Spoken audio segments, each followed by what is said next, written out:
नमस्कार, आप देख रहे हैं सिटी सेंटर शो और मुंबई के बीकेसी वैक्सीनेशन सेंटर से मैं हूं पूजा भारद्वाज। शो की शुरुआत कर रहे हैं पंजाब की खबर के साथ।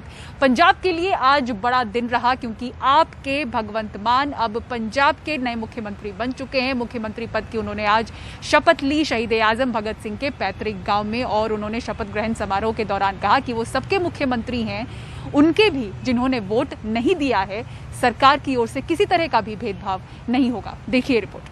मैं भगवंत मान ईश्वर की सौं चुकता हाँ कि मैं कानून द्वारा स्थापित भारत के संविधान के प्रति सच्ची श्रद्धा ते निष्ठा रखांगा कि मैं सरदार भगवंत मान पंजाब के मुख्यमंत्री बन गए। शहीद भगत सिंह के पैतृक गांव खटखड़ कला में उन्होंने मुख्यमंत्री पद की शपथ ली। अपने संबोधन में उन्होंने सभी को साथ लेकर चलने और पंजाब की व्यवस्था सुधारने की बात की। जिन्हां ने आपां नूं वोटां नहीं भी पाईयां, आपां उन्हां दे भी मुख्यमंत्री हां, आपां उन्हां दी भी सरकार है। कोई गल नहीं, डेमोक्रेसी है, हरेक नूं हक है। शहीद आजम भगत सिंह होरां ने सोचा सी, उन्हां नूं इह बिल्कुल फिक्र नहीं सी कि देश आजाद किवें होऊगा। उन्हां नूं फिक्र इस गल दा सीगा आजादी तो बाद देश किहड़े हत्थां जाऊगा, और उन्हां दा डर जिहड़ा फिक्र जिहड़ा सही भी साबित होया।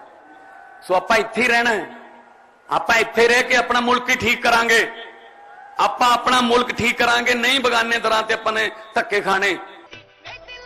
इससे पहले खटखड़ कला के शपथ ग्रहण स्थल पर आज बसंती रंग छाया रहा। भगवंत मान के आह्वान पर पुरुष पीले रंग की पगड़ी और महिलाएं पीला सूट या पीला दुपट्टा ओढ़ कर आई। कहते हैं बसंती रंग की पगड़ी ही भगत सिंह भी पहना करते थे। आम आदमी पार्टी कार्यकर्ता भगवंत मान को मुख्यमंत्री बनाने के बाद अब अरविंद केजरीवाल को 2024 में प्रधानमंत्री बनाने का सपना देख रहे हैं। अब तो एक बात क्लियर होगी, साडा सीएम बन गया, अब अगली बारी साडा पीएम बना दिया। आम आदमी पार्टी ने अपना सीएम पंजाब में बना दिया, अब अगली बारी नेशनल पॉलिटिक्स की है। साडा पीएम श्री अरविंद केजरीवाल जी 2024 पंजाब और बाकी सारे सूबे बना के दिखाएंगे। पार्टी के वॉलंटियर के अलावा जो लोग हैं, पंजाब की जनता है, उनके लिए एक संदेश है कि ये जो हम आज जो ओथ ले रहे हैं, स्वेरिंग ले रहे हैं, ये पंजाब के लोगों के लिए खुशी का माहौल है, एक नया पंजाब देखने के लिए माहौल है। ये शुरुआत पंजाब से हुई है। अभी उनको गुजरात, हिमाचल और यहाँ से पहले डर सताने लग गया है बीजेपी को कि ये कांग्रेस की जगह ले रही है। भगवंत मान के शपथ ग्रहण समारोह में दिल्ली के मुख्यमंत्री अरविंद केजरीवाल, उनकी पूरी कैबिनेट और दिल्ली के विधायक पहुंचे। साथ ही पंजाब के भी पार्टी के सभी विधायक मौजूद थे। समारोह में भगवंत मान की मां, उनकी बहन के अलावा अमेरिका से खास तौर से उनकी 21 साल की बेटी सीरत और 17 साल का बेटा दिलशान भी आए। अरविंद केजरीवाल अपनी पत्नी और दोनों बच्चों के साथ आए। फिलहाल भगवंत मान ने अकेले शपथ ली है। जल्द ही कैबिनेट के मंत्रियों को भी शपथ दिलाई जाएगी। पिछले 25 सालों से पंजाब में लगातार कांग्रेस और अकाली दल, या यूं कहें कि कैप्टन बादल का राज चल रहा था।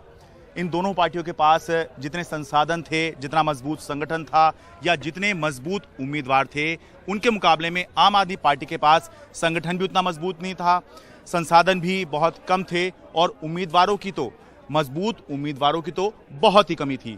लेकिन ये लोकतंत्र ही है कि फिर भी आम आदमी पार्टी पंजाब विधानसभा चुनाव 2022 में ऐतिहासिक बहुमत के साथ सरकार में आई और भगवंत मान अब पंजाब के मुख्यमंत्री हैं। खटखड़ कलां से अपने कैमरा सहयोगी अश्विनी मेहरा के साथ मैं Sharad Sharma, NDTV India.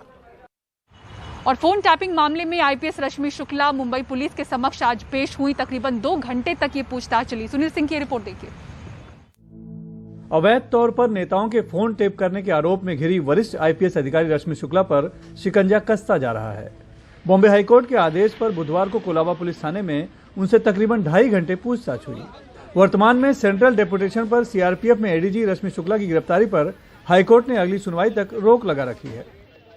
1988 batch की आईपीएस रश्मि शुक्ला पर मुंबई में एक फ़ोन टैपिंग का मामला दर्ज है, जो कि अवैध तरफ से फ़ोन टैपिंग कराई ऐसा आरोप है। दूसरा एक मामला पुणे में दर्ज है और एक मामला जो है वो साइबर में दर्ज है, लेकिन उसमें वो रश्मि शुक्ला आरोपी नहीं है, बल्कि उनके विभाग से जो डाटा है, रिकॉर्डिंग का डाटा, पेन ड्राइव कैसे लीक हुआ है, इस मामले में जाँच चल रही है। कोलाबा पुलिस थाने में दर्ज एफआईआर के मुताबिक रश्मि शुक्ला जब एसआईडी की कमिश्नर थी तब साल 2019 में जून से अगस्त महीने तक बीजेपी विधायक एकनाथ खड़से का फोन टेप करवाया था। ये वो वक्त था जब एकनाथ खड़से पार्टी में अलग थलग पड़ने के बाद बागी तेवर अपनाए हुए थे। जबकि नवंबर 2019 में शिवसेना के सांसद संजय राउत का फोन टेप करवाया था। ये वो दौर था जब शिवसेना बीजेपी से अलग होकर एनसीपी और कांग्रेस के साथ मिलकर राज्य में सरकार बनाने की कवायद में जुटी थी और संजय राउत तीनों दलों के बीच की अहम कड़ी बने हुए थे। महाविकास आघाड़ी सरकार का आरोप है कि सभी फोन रिकॉर्डिंग राजनीतिक उद्देश्य से की गई और उसके लिए टेलीग्राफ कानून के तहत रिकॉर्डिंग की इजाजत के लिए जानबूझकर नेताओं के फोन नंबर के आगे फर्जी नाम दिए और सभी को ड्रग्स और अवैध गतिविधियों में शामिल सिंडिकेट का हिस्सा बताकर गुमराह किया गया। मसलन पुणे के बर्न गार्डन में दायर एफआईआर के मुताबिक वर्तमान में प्रदेश कांग्रेस अध्यक्ष नाना पटोले का number drugs peddler Amjad Khan का बताया गया, तो विधायक बच्चू कडू का फोन नंबर निजामुद्दीन शेख, विधायक आशीष देशमुख का फोन नंबर रघु चोरगे और सांसद संजय काकड़े का नंबर कुख्यात गैंगस्टर तबरेज सुतार का बताकर रिकॉर्डिंग पर रखे गए। अब पुलिस ये जानने में लगी है कि रश्मि शुक्ला ने नेताओं के फोन नंबर टेप किसके कहने पर किए और इसके पीछे उनका उद्देश्य क्या था। और एक मामला जो है वो मुंबई के साइबर सेल में है, जहां पर कि एसआईडी ने मामला दर्ज कराया है कि जो डाटा रिकॉर्डिंग का जो डाटा है वो लीक हुआ था, तो वो कौन लीक किया था, उस संदर्भ में देवेंद्र फडणवीस से भी पूछताछ की। तो महाराष्ट्र की राजनीति इसमें बहुत गर्म है, बहुत ही दावे प्रतिदावे किए जा रहे हैं नेताओं पर, विपक्ष के और पक्ष के नेताओं पर मामले भी दर्ज कराए जा रहे हैं। केंद्र सरकार पर ईडी और दूसरी एजेंसियों का आरोप लग रहा है, तो महाराष्ट्र की सरकार पर मुंबई पुलिस के दुरुपयोग का आरोप लग रहा है। और इस बीच जो एक आईपीएस है 1988 बैच की एक वरिष्ठ आईपीएस है, वो कहीं न कहीं सवालों के घेरे में उनकी भूमिका आई है। मुंबई से कैमरामैन अल्ताफ के साथ सुनील सिंह, NDTV इंडिया के लिए। 5 राज्यों में कांग्रेस की हार के बाद पार्टी का असंतुष्ट धड़ा फिर से सक्रिय हुआ और गुलाम नबी आजाद के घर पर असंतुष्ट नेताओं की बैठक हुई। इस बैठक में कपिल सिब्बल, शशि थरूर, मनीष तिवारी, भूपेंद्र सिंह हुड्डा, आनंद शर्मा, संदीप दीक्षित, राज बब्बर, राजेंद्र कौर भट्टल और पृथ्वीराज चौहान जैसे नेता शामिल हुए। G23 नेताओं की तरफ से बयान दिया गया है कि हमारी कांग्रेस आलाकमान से अपील है कि वो समान विचारधारा वाले दलों से बात करें ताकि भाजपा को चुनौती देने के लिए अच्छा विकल्प तैयार हो। G23 नेताओं की कई घंटों चली बैठक के बाद जो बयान जारी किया गया है उसमें 3 अहम बातें हैं। एक तो ये कि 5 राज्यों में जिस तरह से निराशाजनक नतीजे आए हैं और जिस तरीके से कांग्रेस पार्टी छोड़कर नेता और कार्यकर्ता जा रहे हैं उस पर चर्चा हुई, ये बताया गया इस बयान में। साथ ही ये कहा गया है कि कांग्रेस को मजबूत करने की ज़रूरत है और इसके लिए कांग्रेस पार्टी जो है, जो हाईकमान है, वो दूसरी समान विचारों वाली पार्टियों से बात करे ताकि बीजेपी के विरोध के लिए और 2024 के लिए एक मजबूत विकल्प तैयार किया जा सके। लेकिन सबसे अहम बात जो इसमें कही गई है वो ये कि एक साझा नेतृत्व जो है वो पार्टी के फैसलों को ले। तो जिस तरह से जोर लगातार दिया जाता रहा है G23 के नेताओं की तरफ से, और ख़ास तौर पे कपिल सिब्बल ने जिस तरीके से 2 दिन पहले जो एक इंटरव्यू दिया जिसमें कहा कि गांधी परिवार जो है अपना नेतृत्व छोड़े और किसी दूसरे को आगे आने का मौका दे, तो इस तरह की बातों और इस तरह के विचारों के साथ ये बैठक हुई है।